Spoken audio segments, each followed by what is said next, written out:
আমার ছোট্ট ছোট্ট 4টে কিউট কিউট গপু বাবারা বসে আছে এই যে। আর গপু বাবার এই যে ভোগ রান্না করেছি, খিচুড়ি আমি করিনি, আমার বোনু রান্না করেছে। ভোগ গোবিন্দভোগ চালের ভোগ রান্না করেছে আমার গপু বাবার জন্য। আর এই যে এখানে আমার ভোলা বাবা বসে আছে, আর বাকি এই যে আমার রাধা কৃষ্ণ, শিলায় রাধা কৃষ্ণ আছে। আর এই যে আমার লক্ষ্মী নারায়ণ বসে আছে এখানে, এই যে সবাই বসে আছে। আর শিলায় আমার ভোলা বাবা আছে।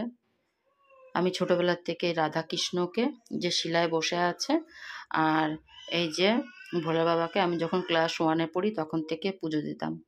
আমার যখন বিয়ে হয়ে গেছে, বিয়ের পরেও আমি শ্বশুরবাড়িতে নিয়ে গেছি, আর এখন আমি অন্য জায়গায় আছি, ভাড়া আছি, তো সেখানেও আমার ভোলা বাবা আমার সাথেই আছে এই যে। আর আমার রাধাকৃষ্ণ সেই ছোট্টবেলা থেকে আমার সাথে আছে,